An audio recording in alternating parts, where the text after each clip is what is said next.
So today's session is about the incident of Taif. The Rasul, he saw an opportunity to go to give dawah to the Medina of Taif, and was aggressively rejected. It's a really famous story that we know a lot about, and we have Sister Hira here to give us some insight. It's actually quite funny that Sister Hira actually grew up in Taif, in the Medina, so quite interesting. Quick background. Hira is a third-year student doing a third-year DPhil at St. John's in oncology. She did an undergrad in biomedical sciences at Queen Mary, and also did a master's in cancer research at UCI. So, mashallah, pretty well accomplished. Fun fact, she's also a really good juggler. She's known as the Oxford juggler. She was interviewed by BBC because of her great juggling skills. So check her YouTube account out. It's really good. But yeah, without further ado. Thank you for the intro, Yusuf. Can everyone hear me? So we are doing these series to talk about the Hira of the Prophet, and I feel like a lot of times we start focusing more on the facts rather than how it impacts us or what we get from it. So I feel like this is something you should just try and keep in mind, try to internalize the knowledge rather than just learning all the bits and all the facts. Try and see how it actually impacts you and what can you learn from it. How can it make you love the Prophet more? How can it make you understand who he was as a person and, try and emulate him? So if you can get that from these series, I feel like that would be much more beneficial. So today's going to be lessons from Taif. So as Yusuf mentioned, I spent some of my years of my childhood in Taif, and it's quite a beautiful city. It's very different from the rest of Saudi Arabia, so it's not a desert city at all. It's very high altitude, actually. It's like 1,800 meters. So the weather is very different. It actually rains. There's fruits and vegetables. So there's a lot of export to the rest of the country. So it's a nice, hilly, mountainous place. And I think it would help you to visualize that as well, because when I think of the Prophet actually walking from Mecca to Taif, thinking about the way the roads looked and how hilly and mountainous, and just look at that, it's beautiful, but that was not an easy journey that he took. So yeah, I hope if you just transport yourself there while we're talking about it. So yeah, I mentioned this bit a little bit, the mindset that you should have with the Sira, and the reason that we need to learn more about the Prophet is because this emulating him essentially is how we get to Jannah. There's this verse that there is in the Messenger of God an excellent example for you and for whoever wishes to meet God in the last day. So Uswatun Hasana, the best example.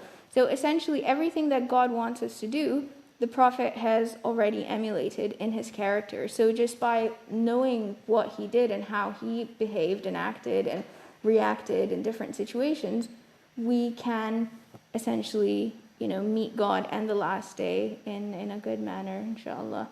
And the reason I use this little picture of the moon on the sea is because one of the other verses actually describes the Prophet as Siraja Munira, which means a shining lamp and a light. And the other times that the word Siraja and Munira are used in the Quran are for the sun and the moon.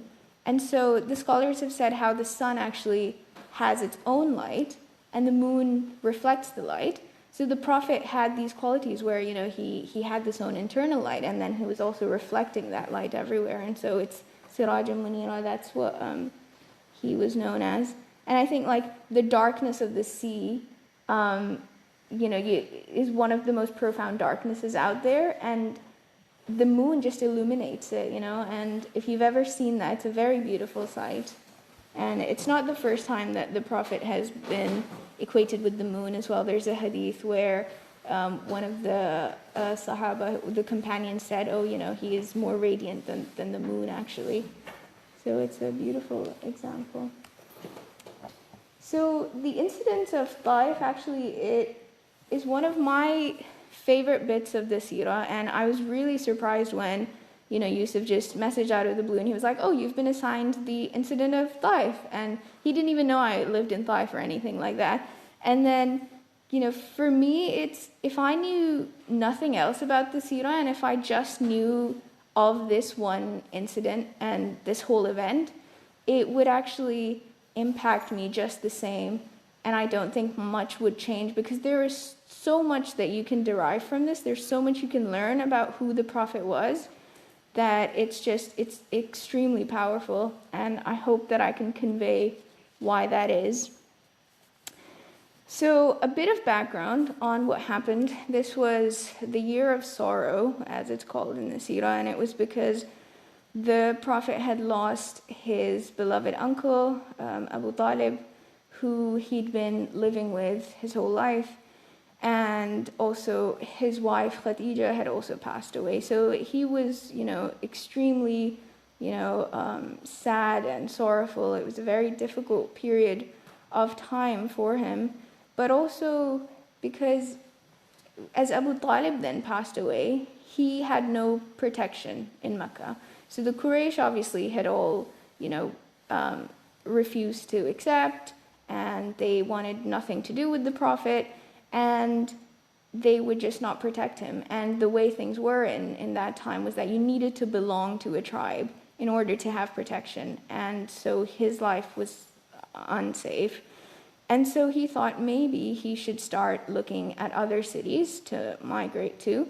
And one of them was Taif, because it happened to be close to Mecca. It's about 100 kilometers. So these days you can drive to Mecca in an hour. There's also like cable cars now between the mountains, which takes you about 30 minutes, which is actually quite cool. So he went on this journey with his adopted son Zaid, and he met with 3 of the top leaders to see if they would accept the message of Islam and if they would give him any shelter. And all 3 of them just, they were extremely sarcastic. They rejected him straight away. They mocked him. And, they humiliated him. And what was worse was that they then sent a mob of, slaves and children and instructed them to actually pelt him and stone him and drive him out of the city.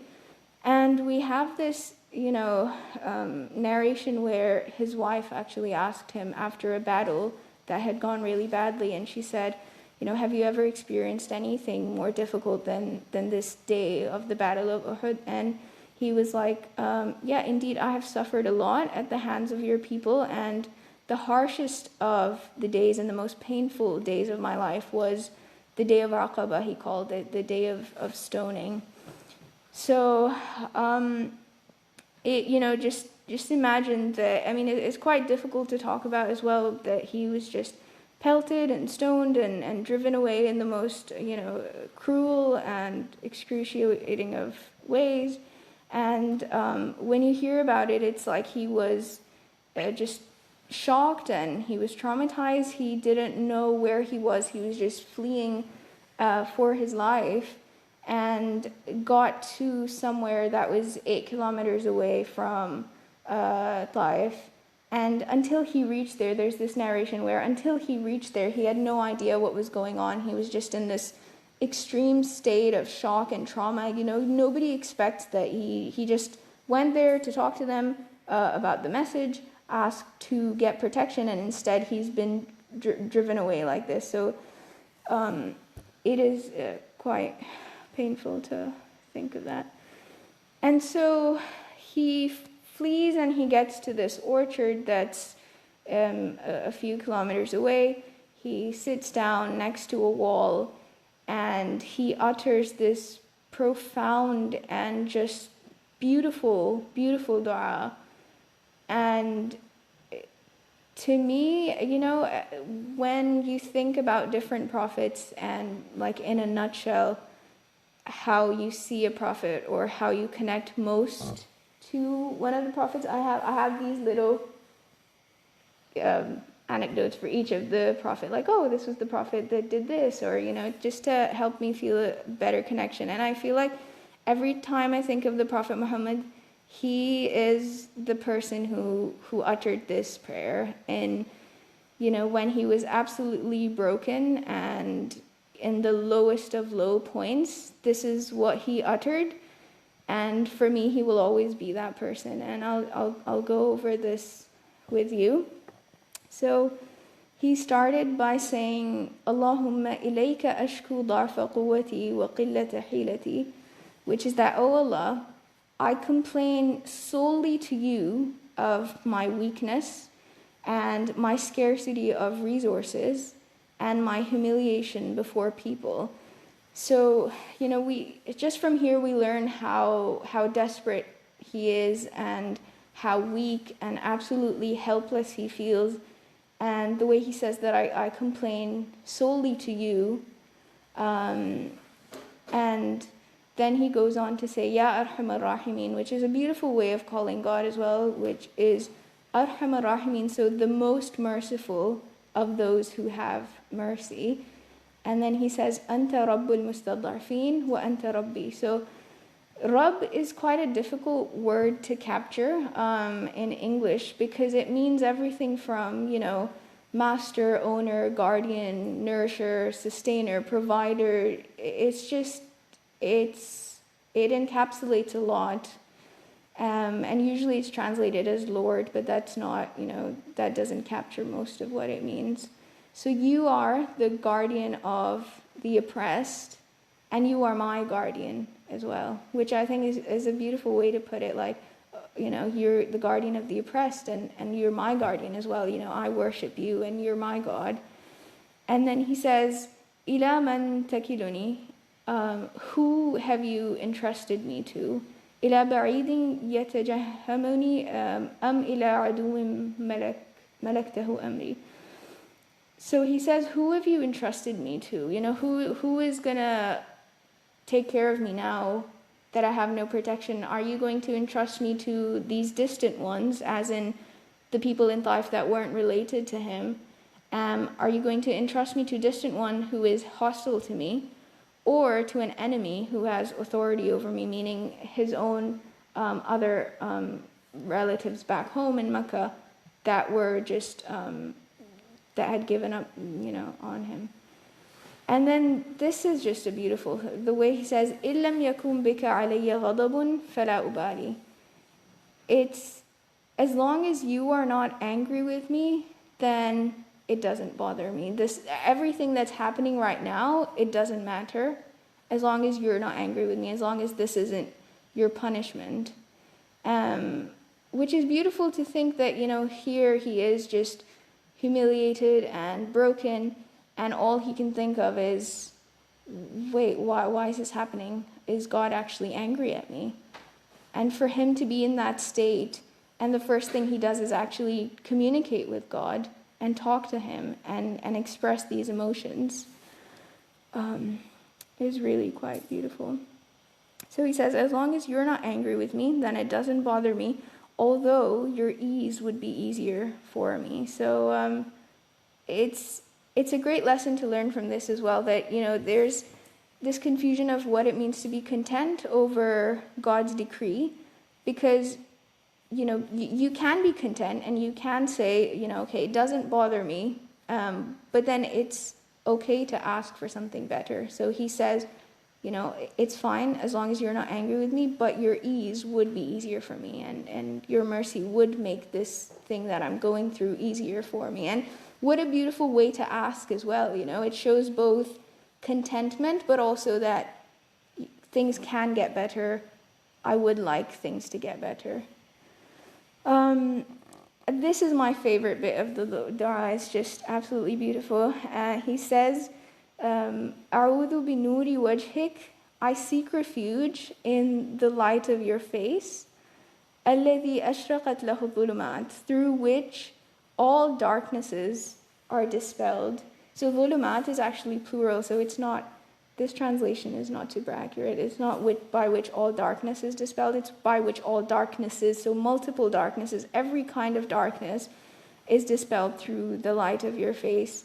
وَصَلُحَ عَلَيْهِ أَمْرُ الدُّنْيَا وَالْآخِرَةِ, and through which every matter of this world and the next are set aright. And so he's talking about just the light of God's face that actually does all this, that dispels all darkness, and that actually sets aright all matters of this world and the next.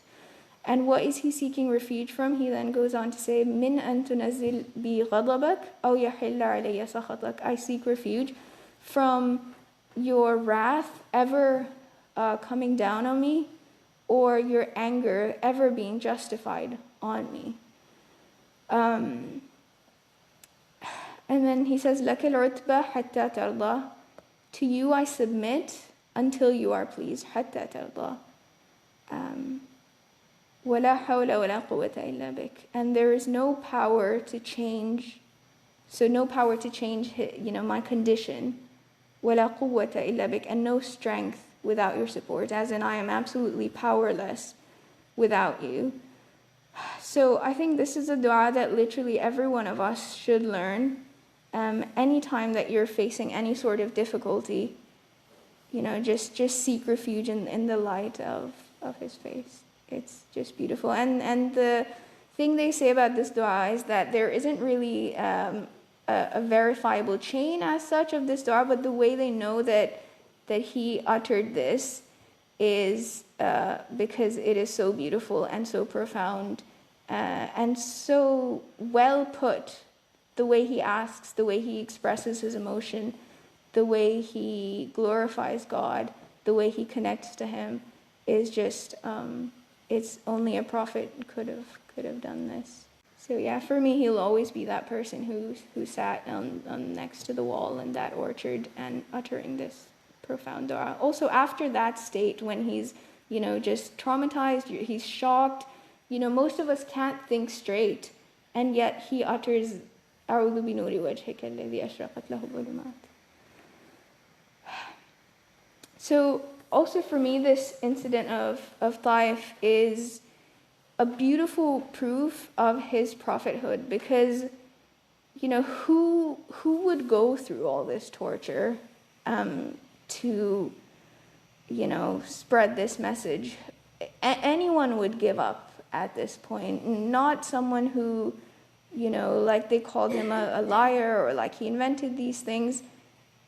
Anyone would have given up at this point. The worst thing for us as humans is being, rejected in society and isolated and ostracized, and he's going through all these things, and anyone who had an ulterior motive would have given up at this point. Nobody sticks to a lie like this. People don't even stick to the truth like this, and yet he did.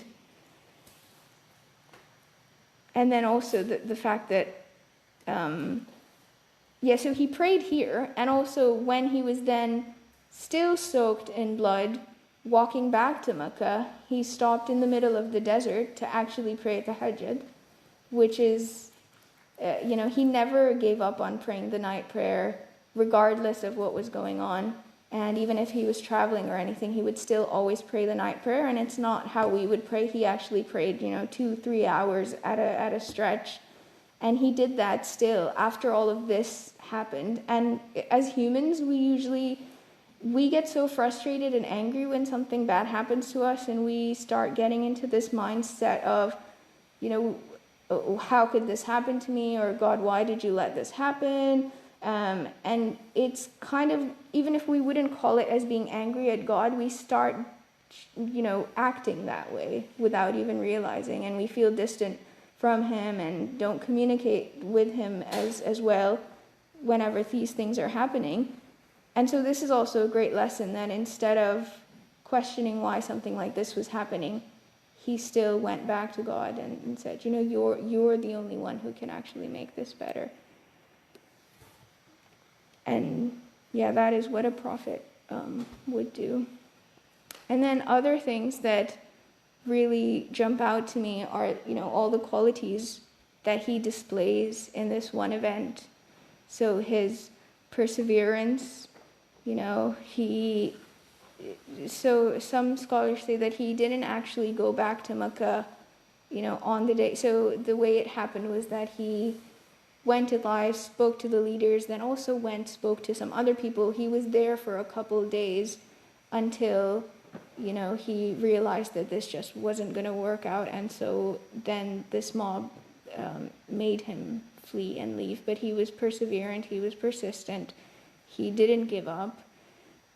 He didn't even give up when he was sitting next to the orchard and he was making that prayer. And what happened after this prayer was something really amazing, was that the people in the orchard somehow happened to be distant relatives of the Prophet. And so they sent his slave over to the Prophet. He, basically washed his wounds and, brought him some grapes and just sat with him. And the Prophet was, even in that state, he was so nice, and he accepted the gift, and he then started talking to the slave and was like, oh, where are you from? And, this tells us that he didn't lose his humanity, even at that stage. He also didn't look down upon the slave, which was very common in those times. He didn't have any bias or anything like that. He saw him as a human. And despite what he was going through, when we're going through a lot, we just shut down emotionally. We push people away. We don't even talk to them. We're just like, leave me alone. I don't want to talk to you. But here he actually was communicating with the slave. He didn't need to ask him where are you from, but he did just to make him feel seen and heard. And so the slave then said he's from Nineveh. And the Prophet said, oh, that's the city of Jonah, the Prophet Jonah. And the slave was so amazed because nobody in Arabia really knew of Jonah, and the slave happened to be Christian. And so the slave asked him, oh, how do you know about Jonah? And the Prophet said to him, well, he was my brother, and I am his brother. He's a prophet, and I'm also a prophet. And the slave just instantly knew, just from this one thing, that really only a prophet could have known this. And he accepted Islam. He started kissing the feet of the Prophet, which was common in that time to show respect and stuff. And when the slave's owners saw him, they were a bit taken aback by what was happening, and they later asked him, why he was doing that. And he explained to them that it's because he's a prophet. And later he didn't even fight in the battle of Badr, I think it was, when he was ordered to fight the Prophet, and the slave was like, oh, I'm not fighting that man. And that's literally all we know of that slave, which is quite an honor as well. Just that he's part of the Sira, and we don't really know how he ended up in Arabia, anything else about him, just that he brought the Prophet grapes and he had this interaction with him. So that was another lesson that we can learn from that. The other thing that then happened was Jibreel came to the Prophet, and he said that Allah has heard what your people have done to you and how they've rejected you, and he has ordered the angels of the mountains to obey whatever you tell them to do. And so the angels of the mountains greeted him and said, tell me what you want me to do. If you want, I can actually crush these people between the two mountains of Mecca. So Taif was in that valley between the two mountains. And I cannot believe what the Prophet said. If it was anyone, they would have been like, yeah, just crush them and, let them go to hell or whatever. Sorry. But he did not do that. He said, I don't do that. I hope that God will bring forth from them progeny who will worship God alone and not associate anything from him. And we read these stories again and again, but really put yourself in that position. If someone does something like that to you, emotional trauma as well as physical trauma, are you going to pray for these people? I don't think anybody of us has the strength to do that. And yet he said no. And not only that, he showed optimism, so much optimism, and he said, maybe there will be generations after them that actually accept the message. So let them be. And if it wasn't the case, then we wouldn't have had life now. So it's just, what a man. Like, who does this? Who has such a big heart to forgive like this?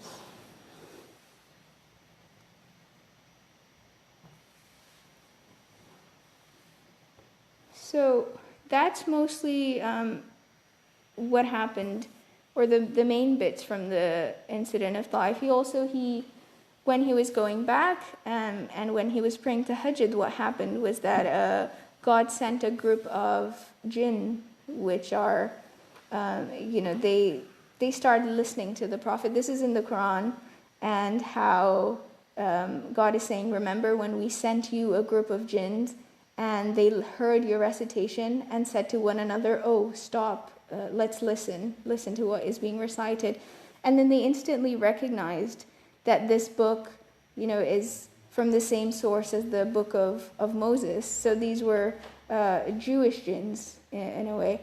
And so they then went back to their groups of jinns, and they accepted the message of Islam. And, this wasn't just a random event in the Sirah. It's actually quite linked to the incident of Taif, because it was so symbolic. It was as if God was saying to the Prophet, even if it looks like everyone here on earth has rejected you, the people beyond this earth and beyond the world have accepted your message. And so this was quite a powerful sign from God as well. And then what happened was they camped in the middle of the desert, having no idea what to do, because he had left Mecca. And, I think I remember reading that news had then reached Mecca that he had left to seek refuge in Taif, and so they weren't going to let him back. So then he started sending a message to different groups, asking them if he could have their protection. And most of them were saying no. And Zayd asked him, what are we going to do now? And again, he displayed so much optimism, and he's sitting in the middle of the desert, has no idea where to go, can't go back to Taif, can't go to Mecca. And he says, I know that God will not abandon us. And, he says this, and later one of his distant relatives then offers him protection, and so he can then go back to Mecca. And when Abu Jahl asked that person, have you become a follower of his? Is that why you're giving him protection? He said, no, I'm not a follower, I'm just giving him protection. And then Abu Jahl said, okay, that we can accept. And so the scholar says that this was kind of the wisdom of why some people actually didn't accept the message of Islam back then. Because had he accepted Islam, the rest of Quraysh would not have accepted him as someone who could actually give protection to the Prophet. So this happened 2 years before the Hijrah. He then lived there with this person under his protection until the Hijrah. So just because this is the Sirah series, and I don't have to stick to the incident of Taif, I just thought I would mention 2 other instances that are, really impactful to me, and I would really like if some of you could also share your favorite bits. And it just shows that, it's very small instances in the Sirah that can have such profound impacts on us. Like just that image of him sitting there making that dua, or just anything small can can stick with you for years. And so this bit, when he used to just spend hours and hours in prayer every night, and his wife asked him, why do you do this? Hasn't God already forgiven all of your sins? And he said, well, shouldn't I be a grateful servant? And it's just so profound that that's why he's doing it, not because he has to, but just because he feels like he needs to do something to be grateful. And this is his way of expressing gratitude to God, that he stands at night for so long that his feet get swollen, even though he didn't need to. And again, this for me as well is one of those proofs of prophethood, because I always think, nobody's watching him then. Why is he praying for so long, And then this other instance of when he passed by his mother's grave, and the companions were there with him as well, and he just started crying, and in front of everyone, and it didn't, he just showed how it's okay to cry. It's okay to cry as a man as well. It's okay to cry in front of others.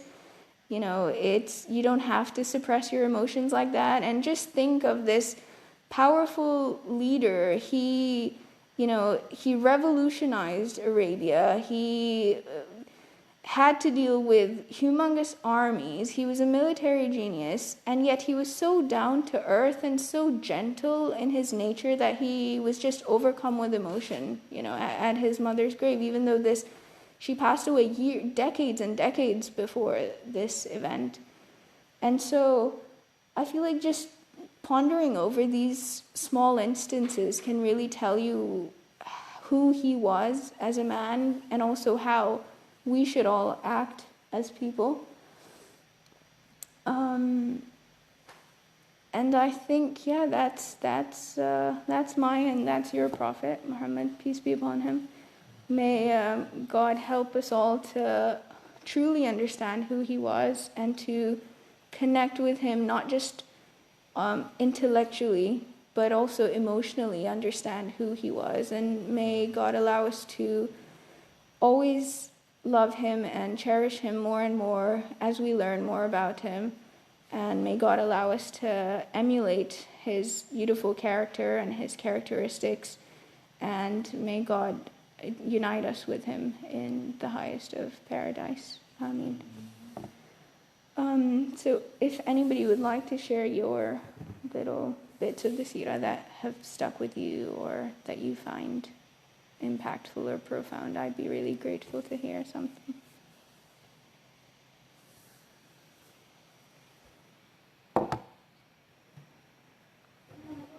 Yeah. When he asked the small child about what happened to his bird. To his bird? Yeah. Oh, I don't know that. What is that? So there was a small child, and he was sad, and he was asking the parents, why is he sad? And they said, his pet bird died or something. Yeah. And then he went to the small child and he said, what did the bird do? Oh. What happened to the bird? And it's just like he had so much on as a prophet, and he cared about that small child. That's so beautiful. Thank you. It also reminds me how I recently found this out, how, Abu Huraira, which is a companion, and Huraira means cats. It was because he always had cats with him wherever he went. He loved to take care of cats. So it was actually the Prophet who gave him that nickname of Abu Huraira, which I just find so sweet. Is there anything else from anyone? Yeah. So I guess I don't want to claim that there's lots of different things to take from the seerah, which we can benefit from all times of our life and all phases, because I guess Prophet ﷺ is the last prophet, so that means that for generations afterwards, every single generation, there was an example for them. So if we go through the life of Prophet ﷺ, we can find out how to deal with every single situation. So when he was being oppressed, when he was being tortured, when he was in authority. So all things, sometimes people say that times have changed.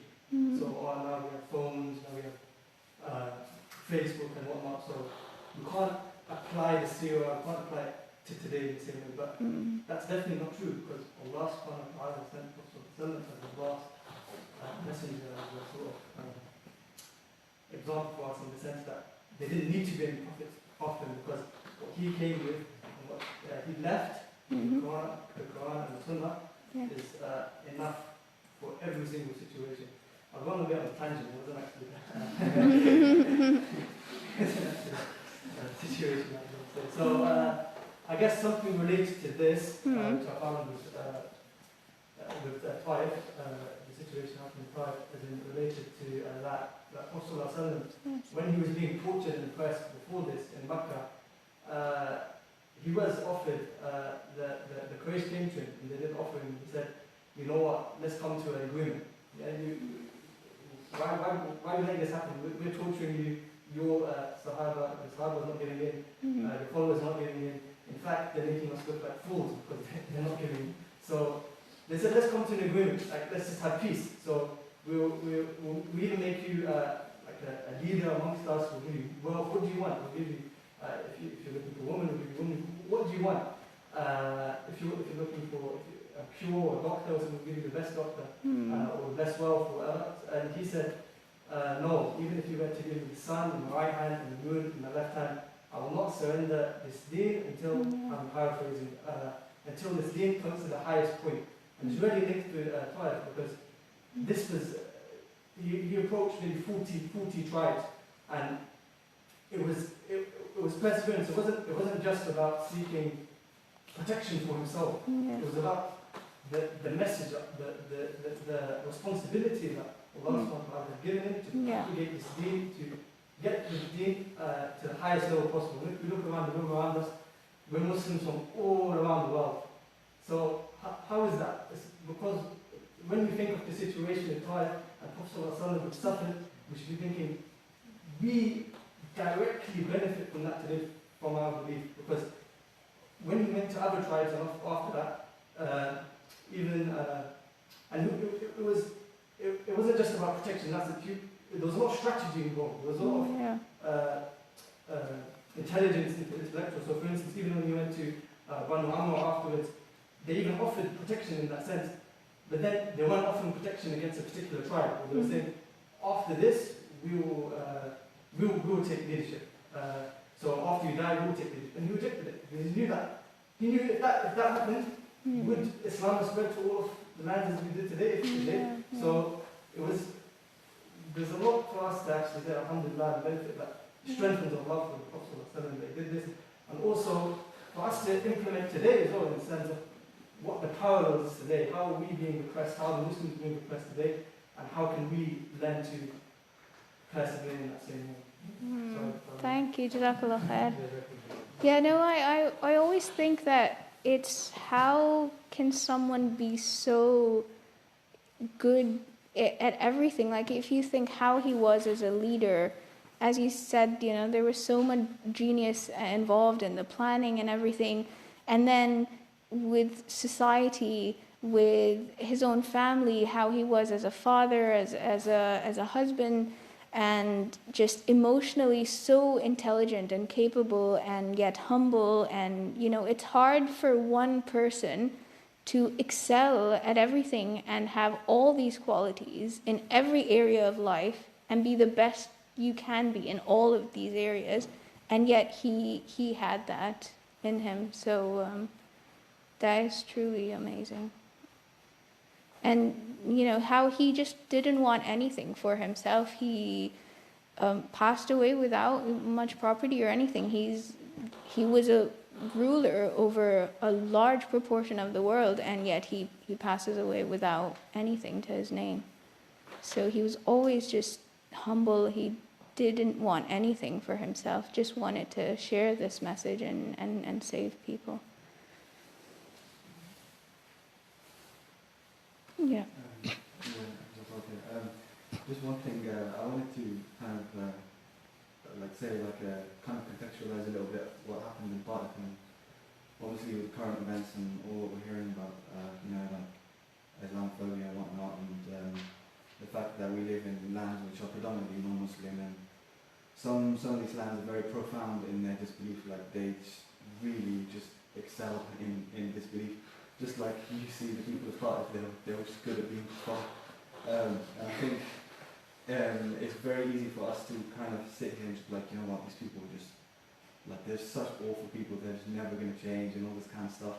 And to be honest, I feel like over the past week, I've been feeling that same level of just like anger towards certain rhetorics and thinking that just not wishing well on certain people.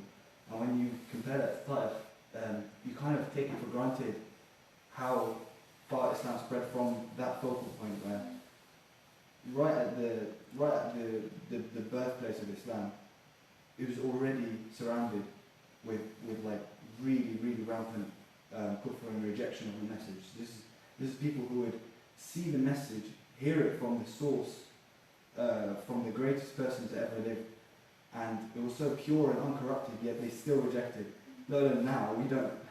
We have obviously the Quran and the Sunnah, but I don't think anyone can say that like they can do dawah as well as the Prophet ﷺ did dawah.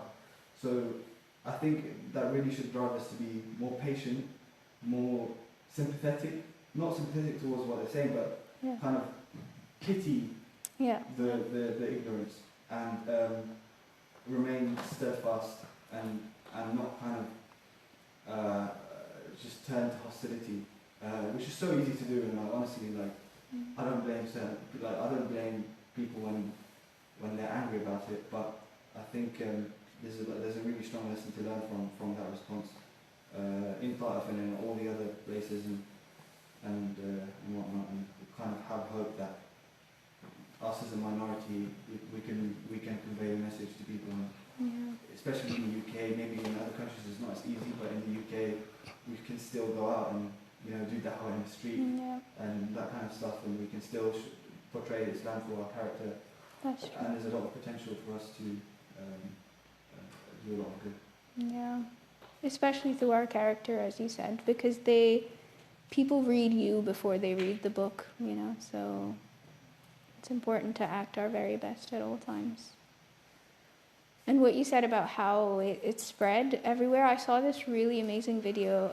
It was like history of the world and how different religions spread over different places. And so you see a timeline, and it's going constantly with a certain speed. And then as soon as Islam comes, it literally explodes, and it goes so fast you would think that it was sped up at like 10 times. And that's how it goes, it just erupts, and it's amazing. Anything else you want to add? I actually wanted to share one of the things that I find quite interesting. Yeah. It's not really one instance, it's a couple, but the details are a bit hazy, so don't quote me on it. But so the Rasul he was known for like reciting the Quran and praying Qiyamul Layl and Tahajjud. So he recited the Quran sort of late at night in his residence. And I know that Abu Sufyan was one of the people who sort of come around and wait outside him, listen to him recite. And Abu Sufyan, he narrates this. After he accepted Islam, he accepted Islam quite late. So he narrates that, obviously at that time he treated the Prophet ﷺ quite badly and was quite against the message and everything. But he narrates him, and I think it's Abu Jahl, I'm not sure, that they both sort of bumped into each other going to the Prophet's house to hear the beauty of him reciting the Quran. And it's quite funny because they did it so many times that they agreed to each other. They're like, listen, we can't do this anymore. It just undermines our cause. And then they would still bump into each other like multiple times. Yeah. And Abu Sufyan narrates this, after he accepted Islam, finally. I think it's Abu Jahl, I'm not 100% sure, but I think that's just amazing, to be honest. But yeah. That's amazing. I wanted to touch on as well, the point you raised about how when Rasulullah sallallahu alayhi wa sallam was coming back from Taif, the jinn heard him recite the Quran, and they carried the message of Islam back to their people. And I thought that, subhanAllah, is amazing because Rasulullah sallallahu alayhi wa sallam wasn't aware of it until Allah subhanahu wa ta'ala told him that this was from al-ghayb. This is like no one can, it's from the unseen, no one can see it, no one can hear it, no one can know of it, except that Allah gave him that knowledge and told him about it. And I just think that that is quite a profound point, that something that we can apply to our own lives. And that a lot of the time we put a lot of effort into something and we don't see any fruits. And it's so easy to become disillusioned and disheartened, to even become angry with ourselves and think, putting all this work, nothing's come out of it. And it's easy to fall into being discouraged and quitting and having these negative this like really self-destructive thing of just being angry with yourself and furious with yourself and thinking that you're not good enough. And Allah subhanahu wa ta'ala is showing us that not all the benefit of what we do can be seen. Not all of the benefit in our da'wah can be seen, in our charity work can be seen. You know, you could put on, it's you know, the fact that Rasulullah sallallahu alayhi wa sallam went through all of this effort to preach to the people of Taif. And, you know, what was visible was, you know, from an outside perspective, someone would look at that and say, well, it was a total failure. He went to achieve X, Y, Z, he didn't achieve any of it. But actually, he achieved something much greater. Allah subhanahu wa ta'ala told him about it, that he went out to achieve one thing, and he didn't achieve it, but something better was given to him in return. And then as well, we know that, you know, from the rest of Rasulullah sallallahu alayhi wa sallam's life, that Allah subhanahu wa ta'ala didn't give his Rasul Taif, but he gave him Medina after that. Yeah. So it's almost, in a sense, there's kind of, the two hopes came out of this failure. So he put in this work, there was this failure, but in return Allah subhanahu wa ta'ala allowed that the message to be carried to the jinn.